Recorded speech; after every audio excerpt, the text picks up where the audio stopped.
Commander Lena Cross, once forced into exile after an act of conscience, finds herself once again thrust into a mission that could shake the world.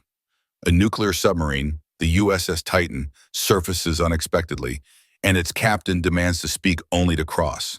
Together, they reveal a hidden, dangerous weapon, an acoustic array capable of triggering catastrophic geological events. With time running out, Lena and Captain Kaine must defy orders to prevent an environmental disaster. The truth is now out, and the consequences of their defiance could either save or destroy everything they've fought to protect. If Lena and Kaine's story of courage and sacrifice resonated with you, don't miss out on more powerful narratives. Like, subscribe, and join our channel to explore stories of truth, integrity, and the choices that shape us. Stay tuned for more incredible tales of unspoken heroism. The wind howled as the words cut through it like a blade. Commander Cross, you are to leave this vessel, no questions. Lena Cross stood resolute, her boots heavy on the steel deck. Her eyes, cold and steady, betrayed nothing.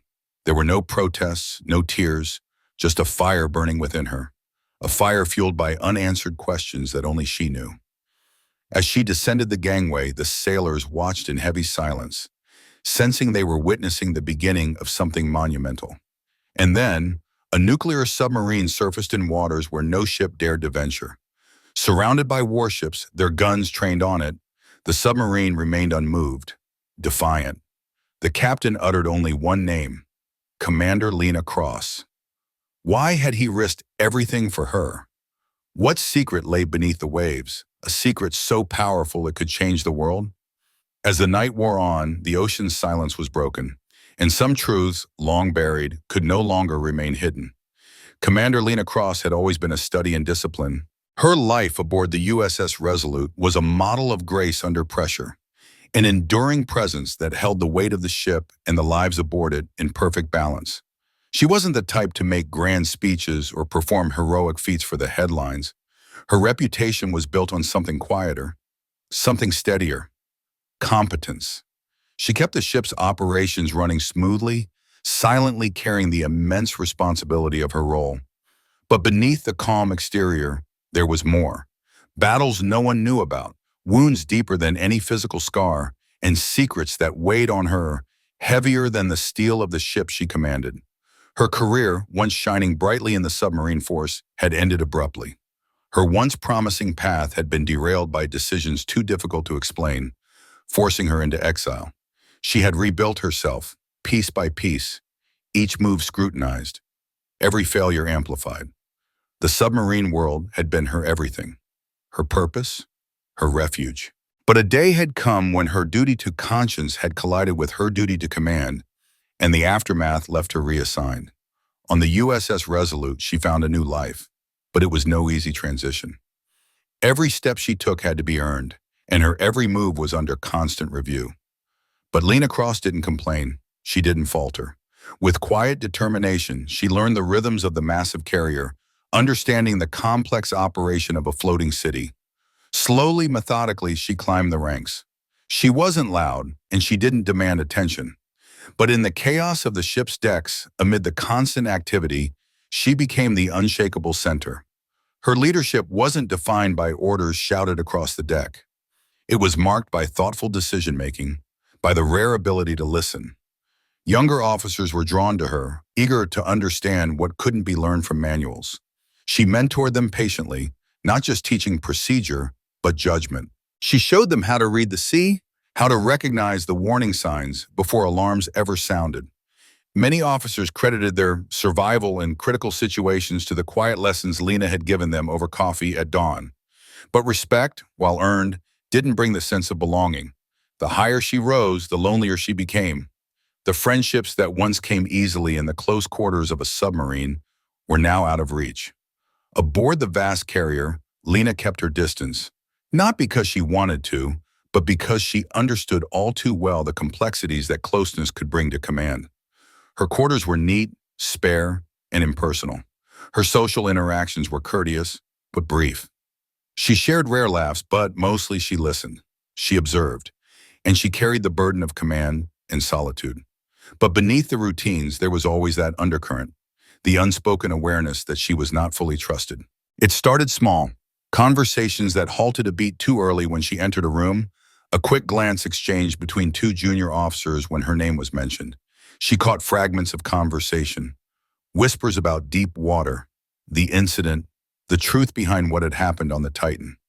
The rumors, seeded by classified reports and sealed files, were always just out of reach. Only Lena knew what truly lay beneath the surface, and even then she wasn't certain who she could trust. The crew's discomfort was not outright hostility. It was something more subtle, a creeping unease, a sense that Lena Cross was different, not just as a leader, but as someone burdened by an unseen shadow, an unspoken history that seemed to mark her in ways the crew couldn't fully grasp. Even the most experienced officers around her were cautious, choosing their words carefully when speaking of her past. The silences spoke louder than words ever could, and it was in these moments that Lena Cross led, not with grand declarations, but with quiet dignity. She knew she commanded respect, but true trust, that deep and unshakable bond, might never come. She accepted this truth with the same unflinching steadiness that had seen her through countless storms before. She understood, perhaps better than anyone, that the sea, the very force that gave her strength, was always watching, and it had a way of surfacing old secrets when you least expected it. The summons came at dawn. Lena had been on the observation deck, reviewing flight operations. The early sun cast long, sharp shadows over the steel expanse of the USS Resolute. The carrier cut through the endless blue with purpose, its deck a choreographed dance as the crew prepped aircraft for their morning runs. It was a rhythm she had grown to rely on. The harmony of duty, the precision of trained hands, and the quiet acknowledgement that every small task had its place. But on that morning, something felt wrong. The rhythm faltered. A junior officer approached, his face pale beneath the brim of his cap. "Commander Admiral Cololton requests your immediate presence in the flag briefing room. Naval intelligence is with him." His voice was flat, yet his eyes betrayed a nervousness she couldn't ignore. Cross nodded, handing off her tablet without a word. The walk to the briefing room stretched on, longer than it should have. The familiar corridors of the carrier, which normally gave her a sense of grounding, now seemed to stretch endlessly before her. Each step felt amplified, the echo of her boots like a drumbeat in her ears. Her mind raced, questioning everything. Was there a threat to the task force? Was this some kind of emergency? She entered the briefing room to find Admiral Bryce Cololton standing by the window, hands clasped behind his back, gazing out over the endless gray horizon. Two naval intelligence officers sat at the table, their faces unreadable. There was no greeting, no pleasantries, only the hum of the air system and the steady creak of the ship beneath them. Without turning, Colton's voice came, low and detached. "Commander Cross, you are to leave this vessel. No questions, no explanations. Immediately." The words hit her like a missile strike. The stark simplicity of the order made it feel even more brutal. 15 years of dedicated service that had kept lives safe, prevented disasters, and ensured systems stayed operational through crisis. This was her reward. Exile with no justification, no right to appeal. For a moment, time stood still. Lena stood frozen, her gaze fixed on Colton, who had yet to turn. She could feel the weight of the intelligence officer's eyes on her, watching for some hint of a reaction, a crack in her composure. But none came. When she finally spoke, her voice was controlled, though it took every ounce of strength to maintain that control. "Understood, sir." Her mind surged with questions, but she knew better than to ask them. Why now? What had changed? Was this about her past? About the secrets hidden in classified files and sealed orders? Had whispers reached the wrong ears? But these questions remained unasked, their answers locked away from her reach. Finally, Colton turned, his weathered face betraying nothing. His eyes, however, for just a fleeting second, revealed something else. Regret? Resignation? It was gone in an instant, replaced by the cold mask of duty. "Your personal effects will be gathered. You are not to speak of this to anyone aboard. These officers will escort you." The two men stood in unison, their movements practiced, efficient. Lena's inner storm raged, but outwardly she remained poised, her posture straight, her boots steady on the deck. Was this justice? Was this how the Navy repaid the silent sacrifices of those who carried its heaviest burdens? She thought of the years she had given, the crises she had navigated, the moments when her resolve had been the only thing standing between chaos and order. She had always chosen the harder right over the easier wrong, and always in silence. The price she paid was steep. The sting of injustice hit her hard, like the sharp salt wind that swept across the deck. But under that sting, there was something unshakable within her. Her core. No one could strip her of it, not her position, her insignia, or even her station. They could take all that, but not her truth, not the choices she had made. As they escorted her down the passageways, the crew turned to look. Some faces were full of confusion, others with sympathy, and a few with suspicion. Conversations abruptly stopped. The hum of the carrier was louder now, as silence settled in, leaving a void where words once filled the air. It was a silence heavy with unspoken commentary, one she couldn't fill. Silence carried a price, just like loyalty in the face of betrayal. Cross had paid that price countless times. She'd always chosen the hard path, the path of integrity, even when the easier, more convenient route called her name. The Navy's code preached honor, courage, and commitment, but sometimes living those values meant standing alone, unseen, unacknowledged. She walked down the gangway without haste, head held high. The weight of injustice was pressing down on her shoulders, but her dignity remained intact. The salt air hit her lungs as she stepped outside, and she knew this wasn't the end of her story. The sea had a way of bringing truths to the surface. One day the truth she had fought so hard to protect would rise with it. 8 years before, long before the USS Resolute, the Whispers, and the Exiled, there was Dark Trench. Lena Cross had served as the executive officer aboard the USS Titan, a Virginia-class nuclear submarine. The mission was officially classified as deep-water acoustic research, but the real details lay buried under layers of security clearances, codenamed Operation Deadwater. To those aboard the Titan, it quickly became apparent that something far darker was afoot. The submarine was ordered to patrol a section of the Okinawan Trench, an area known for its unstable geology. Their mission, as it had been presented, was to monitor experimental sonar arrays meant to track increasingly stealthy enemy submarines. But from the very beginning, the data didn't match the story they had been told. The arrays weren't merely listening, they were emitting powerful, focused acoustic pulses. And these pulses were interacting with the ocean floor in ways that no one had anticipated, or more likely, had been deliberately kept from the crew.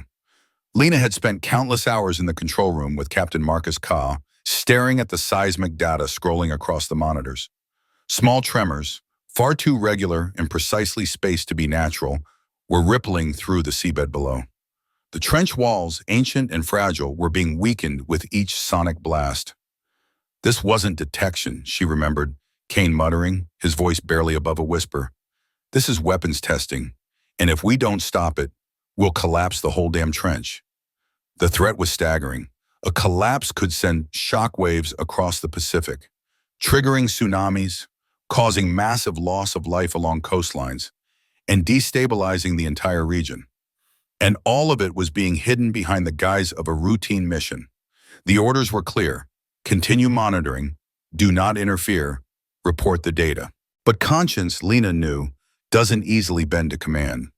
She and Kaine spent an entire sleepless night debating what to do. She remembered the weight of that choice, the pressure of it more suffocating than the tons of water above them. If they followed orders, they'd be complicit in disaster. If they acted, they risked everything, their careers, their freedom, maybe even their lives. When dawn finally broke, they chose. They initiated an override, shutting down the arrays. They falsified communications to buy themselves time, and when challenged, they sent encrypted warnings up the chain, detailing what had nearly happened. The fallout was swift and brutal. The program was buried deeper, its files sealed away. Kaine kept his command, thanks to his family's connections within the upper echelons of the Navy. Lena, on the other hand, was reassigned, quietly sidelined, her career derailed. Lena had never imagined her career would veer so far from the deep sea she loved. The official narrative spoke of routine research, glossing over the near catastrophe that had nearly unraveled everything. The real story, the one no one dared speak of, was locked away behind the security protocols, a silence that was never to be breached. But that silence was Lena's constant companion. Every day aboard the Resolute, every moment spent with the ocean stretching endlessly around her, the weight of that secret pressed heavily on her chest. The memory of the trench, the tremors they had almost unleashed, was something she could never forget. It haunted her, twisted her thoughts, forcing her to wrestle with a moral dilemma. When does duty to humanity outweigh duty to command? She had answered that question before. She knew she would face it again, no matter the cost. Beneath the waves, truth always waited, and one day that truth would rise. The first report had come in as a confused murmur through the Fleet Command's communications room, the sonar contact appearing where there should have been nothing. Then the murmurs turned to alarm. A nuclear submarine had surfaced. The USS Titan, silent for hours, off schedule, off grid, had broken the surface in restricted waters. Its black hull cut through the churning gray sea like a leviathan from an ancient myth. It had emerged near the Okinawan Trench, a zone meant to be nothing but silence and secrecy. No naval vessel was authorized to be there. No submarine should have surfaced. Yet here it was, defying every protocol in the book. On the bridge of the Titan, Captain Marcus Kaine stood tall at the sail, his coat whipping in the cold wind, his face set in grim determination. His eyes locked onto the horizon where warships began to appear, dark silhouettes against the storm-lit sea. Destroyers, cruisers, an iron wall of firepower surrounding the Titan, its every weapon trained on the submarine. The message was clear: submerge or surrender. But Captain Kaine did neither. With a single motion, he lifted the radio mic in his gloved hand, his voice cutting through the static of the emergency channel. This is Captain Marcus Kaine of the USS Titan. I will speak to no one except Commander Lena Cross. No one else. His words rippled through the sea, traveling to command rooms and war rooms, echoing into the ears of admirals and intelligence officers. The demand was as unorthodox as the surfacing itself, sending shockwaves through Naval Command. Lena Cross, the name echoed through the halls, the same officer recently dismissed from her carrier without explanation. The woman whose file was filled with more redactions than actual text, whose past was tied to a secret most would rather forget. At Fleet Headquarters, the tension was palpable. Admiral Bryce Colulton stood at the center of it all, the weight of command heavy on his shoulders. His gaze locked on the display screen, showing the Titan encircled by steel and firepower. He understood what was happening. Kaine and Cross had chosen their moment. The past had refused to stay buried. For Lena, the summons came from an unexpected source. A small patrol vessel, not sent to arrest her, but to bring her aboard the Titan. The message was brief and devoid of pretense. Captain Kaine requests you. The situation is critical. As the patrol boat cut through the rising swells toward the Titan, Lena felt a familiar churn in her stomach. Not from fear of the sea, but from the certainty of what lay ahead. She saw the Titan growing larger through the mist, defiant in the face of overwhelming force. And in that moment, she knew without a shred of doubt that Kaine was right. The time for silence had ended. She climbed the ladder to the conning tower, where Kaine's hand reached out to help her aboard. His face was lined with fatigue, but his eyes burned with unyielding resolve. "It's worse than we feared, Lena," he said without preamble. "They've resumed the test. The seismic data doesn't lie. We're days, maybe hours from disaster." Inside the control room, the atmosphere buzzed with quiet urgency. The crew worked with practiced precision, but there was no denying the tension in the air. These men and women knew they were standing on the precipice of something catastrophic, and every passing second brought them closer to the edge. Kaine and Cross exchanged a look, forged not just in the heat of crisis, but through shared sacrifice. Their loyalty wasn't to the uniform, the flag, or the chain of command that had tried to silence them. It was to the truth, to the lives hanging in the balance on distant shores, to the ideals they had once sworn to uphold, even as the system faltered. The storm clouds gathered, warships closing in on the USS Titan, but it held its ground. In that moment, the ocean bore witness to a truth no longer willing to stay submerged. Inside the control room, the eerie red glow of emergency stations filled the space. The hum of machinery, the soft chatter of sonar, and the steady ping of the navigation systems were the heartbeat of the submarine. But beneath that steady rhythm, there pulsed something far more ominous, a data stream that predicted catastrophe. Lena Cross followed Captain Marcus Kaine to the tactical display. The screen was filled with seismic readings, sonar data, and acoustic maps of the trench. To an untrained eye, it might have seemed like static, lines and numbers without meaning. But to Cross, it painted a chilling picture. The patterns were unmistakable. "They've deployed a grid of acoustic devices here, here, and here," Kaine said, pointing to the blinking indicators forming a sinister net along the trench's edge. "They're not just listening, they're amplifying resonance along fault lines." Cross traced the pattern with her eyes, feeling a coldness that had nothing to do with the depth of the sea. The devices, designed for detection, at least on paper, had been weaponized. The acoustic waves they emitted were shaking the geological foundations of the trench, destabilizing rock walls that had stood for millennia. "If this continues," Cross began, but Kaine finished the thought for her. "The trench wall will collapse. The landslide will displace millions of tons of water. Tsunamis, coastal devastation. We're talking hours, Lena. Maybe less." Around them, the crew worked silently. Tension coiled in the air. Every sailor aboard knew what was at stake. Not just their careers or their freedom, but perhaps their lives. A single order from Fleet Command, a single missile could erase the Titan from the map. Yet they stayed at their stations, hands steady, eyes locked on the task at hand. "They're ready," Kaine said softly as if reading her mind. "Every one of them. We knew when we made that pact 8 years ago that this day might come." Cross nodded. She remembered that night, the weight of the decision they had made together. Now it was no longer a question of if, but how. Kaine turned to the communications officer. "Transmit the package." The officer hesitated just long enough to understand the gravity of the command, then began working. Encrypted data, seismic logs, acoustic signatures, and geospatial coordinates streamed from the Titan systems. The evidence would reach not just their own chain of command, but allied navies and international monitoring agencies, anyone who could act to stop the disaster that was unfolding. Outside, the sea boiled beneath a sky gone dark with storm clouds.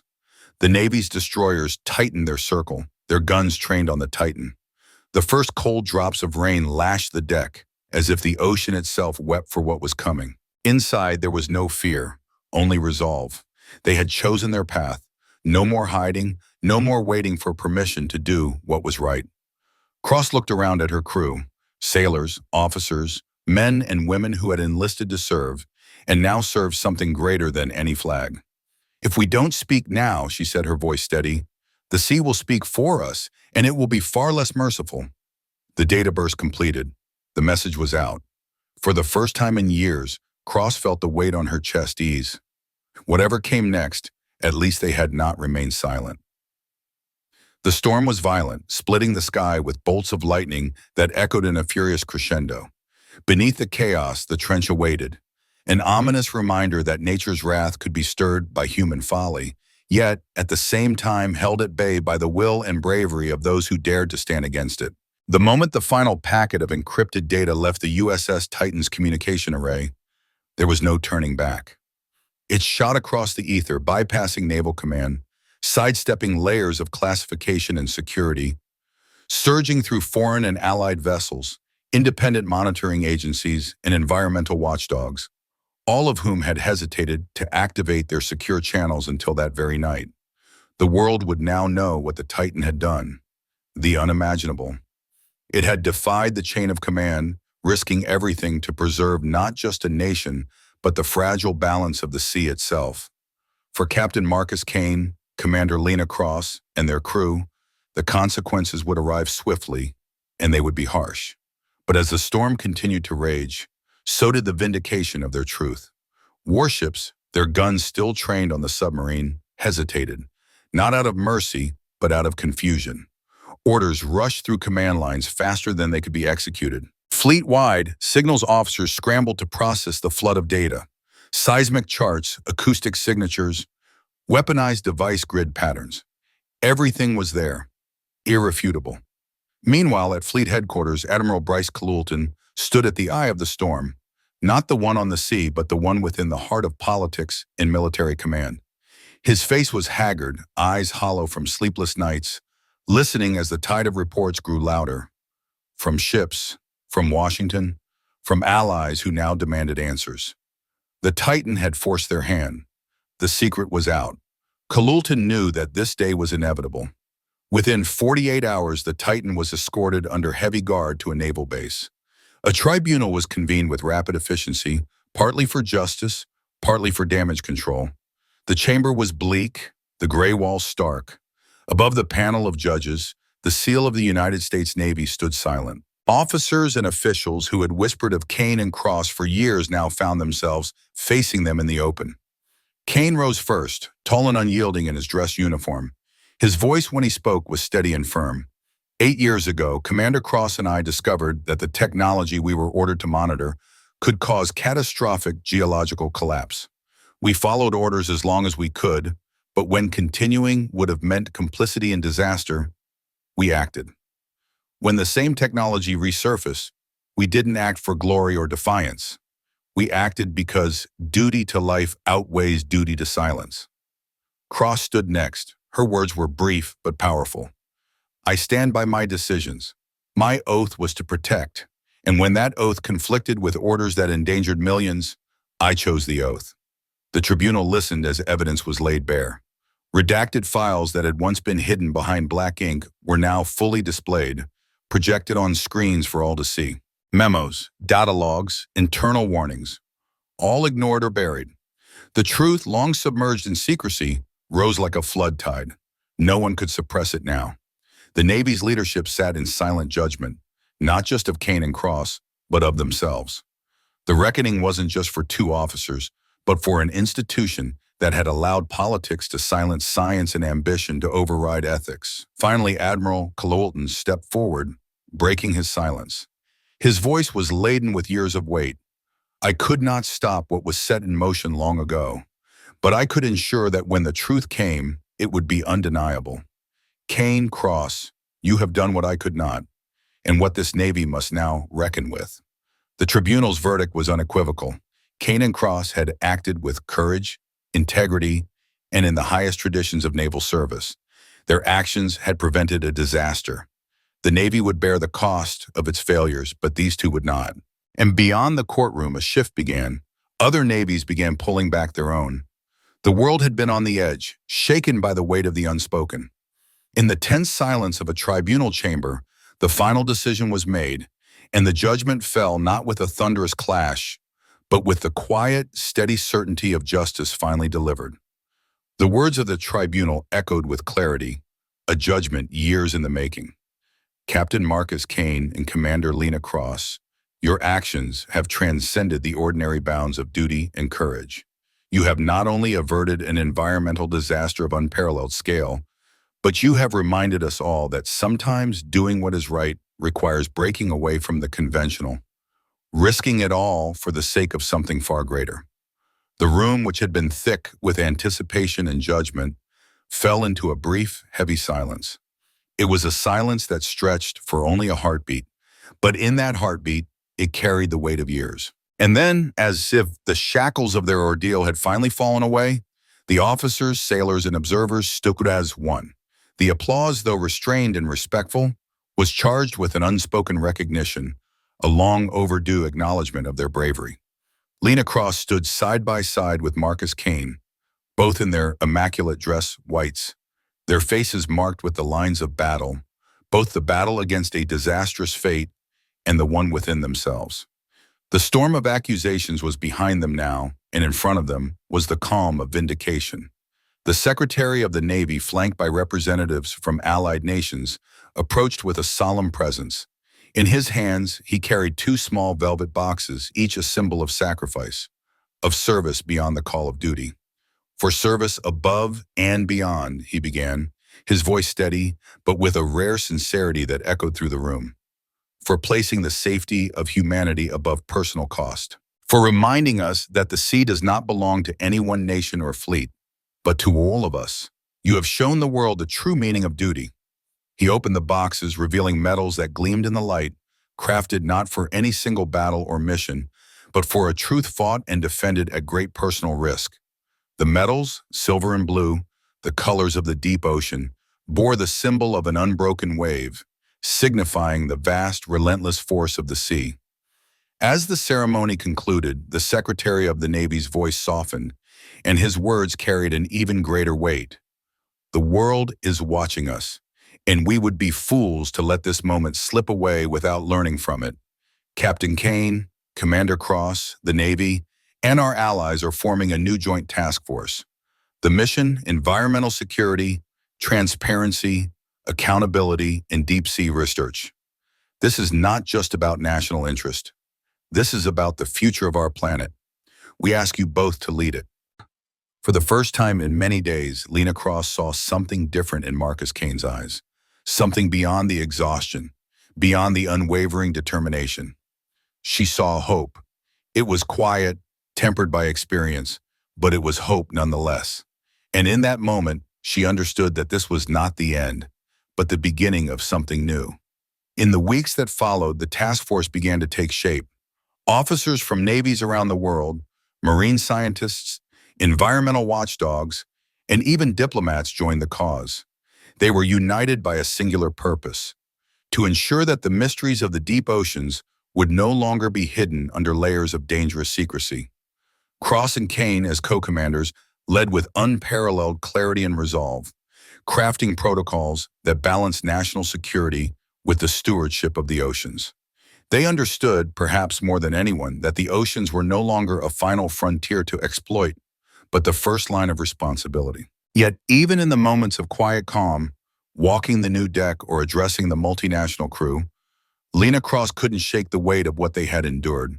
The vindication, while deserved, did not erase the scars.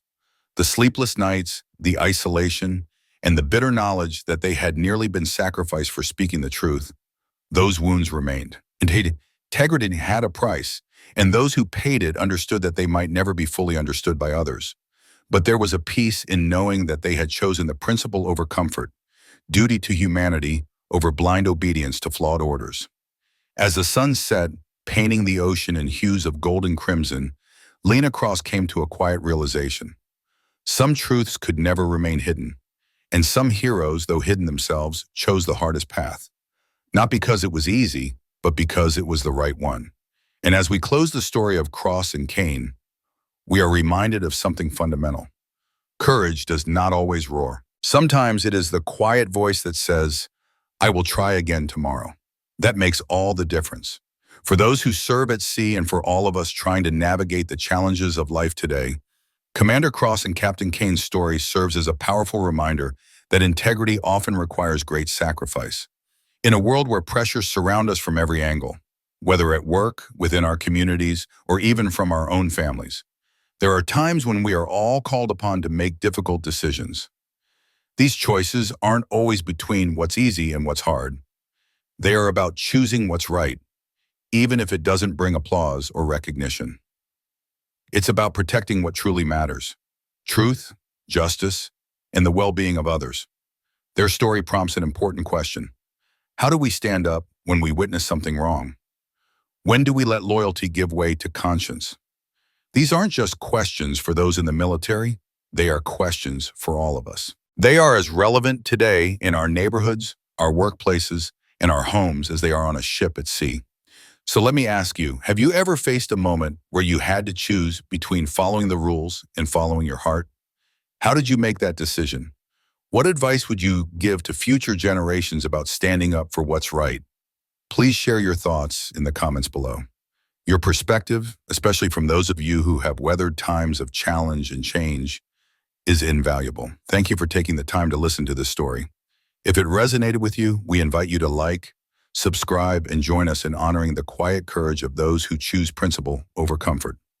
Let's keep these important conversations alive, because some truths must never be buried.